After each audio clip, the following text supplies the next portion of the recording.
সন্দেশখালীর ঘটনায় এবার গ্রেপ্তার আইএসএফ নেত্রী আয়েশা বিবি। রবিবার তাকে বসিরহাট মহকুমা আদালতে তোলা হয়েছে। সন্দেশখালীর ঘটনায় গ্রেপ্তার আইএসএফ নেত্রী আয়েশা বিবি। রবিবার তাকে বসিরহাট মহকুমা আদালতে তোলা হয়েছে। অন্যদিকে আয়েশা বিবি গ্রেপ্তারের বিক্ষোভে নেমেছেন আইএসএফ নেতাকর্মী সমর্থকরা। সন্দেশখালী কাণ্ড নিয়ে উস্কানিমূলক মন্তব্যের জেরে শনিবার রাতে মিনাখা থেকে তাকে গ্রেপ্তার করে।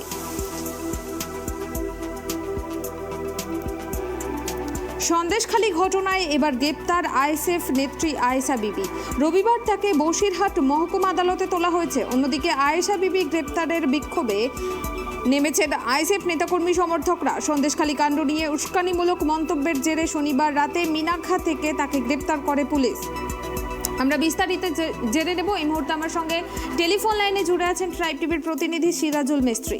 সিরাজুল, সন্দেশখালীর ঘটনায় গ্রেপ্তার করা হলো আইএসএফ নেত্রী আয়েশা বিবিকে। আরও কি বিস্তারিত জানা যাচ্ছে? এলাকায় যে গন্ডগোলগুলো হয়েছিল, ধুমধুমার কাণ্ড ঘটে গেছে, এই নিয়ে কিন্তু কয়েকগুলো ইস্যু করেছে প্রশাসন।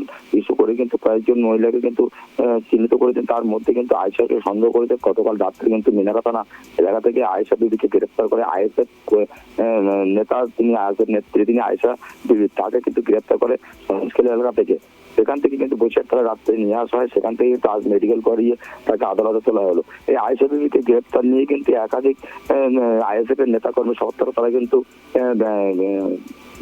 মহকুমা আদালতের কোর্টের সামনে যে মূল গেট, সেই গেটের সামনে কিন্তু তারা বিক্ষোভ দেখাতে শুরু করে। আইএসএফ নেত্রী আয়েশা বিবিকে নিঃস্বার্থে মুক্তি দিতে হবে এমনটাই নিয়ে কিন্তু তারা বিক্ষোভ প্রতিবাদ দেখান। ইতিমধ্যে কিন্তু আয়েশাকে কিন্তু মহকুমা বিচারকের ঘরে তোলা হয়েছে। তার বিচারক চলছে। এখন কিছুক্ষণ পরে জানতে পারবো তার জেলা হেফাজত হবে কি পুলিশ হেফাজত থেকে নিঃস্বার্থে মুক্তি দেওয়া হবে। সবটা কিন্তু বিস্তারিত জানা যাবে কিছুক্ষণ বাদে। এই মুহূর্তে কিন্তু সন্দেশখালী বেশ ধুমধুমার কাণ্ড ঘটে গেছে। সন্দেশখালী কিন্তু বেশ কয়েকটি উত্তপ্ত হয়েছে আজকে ফের আবার নতুন করে। পাশাপাশি কিন্তু সুজিত বোস এবং পার্থভূমি দুজনে কিন্তু বেড় মজুরে পরিদর্শনে গিয়েছিলেন। সেখানে গিয়ে কিন্তু সাধারণ মানুষের সঙ্গে কথা বলে পাশে সেই সব জায়গা পরিদর্শন করেন। ওখান থেকে বেড়ে মজুর হয়ে তারপরে ওখান থেকে কিন্তু বেরিয়ে তারা যায় জেলিয়াখালীতে একটা কর্মী সভা ছিল। সেখানে কিন্তু কর্মী সভার কাজ ছেড়ে একটা মানুষের সঙ্গে কথা বলেন বলে কিন্তু ইতিমধ্যে সুজিত বোস এবং পার্থভূমি দুজনে কিন্তু বেড় মজুর থেকে বেরিয়ে ইতিমধ্যে কলকাতার উদ্দেশ্যে রওনা দিলেন। ধন্যবাদ সিরাজুল। আপনাদের জানিয়ে রাখবো, সন্দেশখালীর ঘটনায় এবার গ্রেপ্তার করা হলো আইএসএফ নেত্রী আয়েশা বিবিকে। রবিবার তাকে বসিরহাট মহকুমা আদালতে তোলা হয়েছে। অন্যদিকে আয়েশা বিবিকে গ্রেপ্তারের বিরুদ্ধে বিক্ষোভে নেমেছেন আইএসএফ নেতাকর্মী সমর্থকরা। সন্দেশখালী কাণ্ড নিয়ে উস্কানিমূলক মন্তব্যের জেরে শনিবার রাতে মিনাখা থেকে গ্রেপ্তার করে তাকে পুলিশ।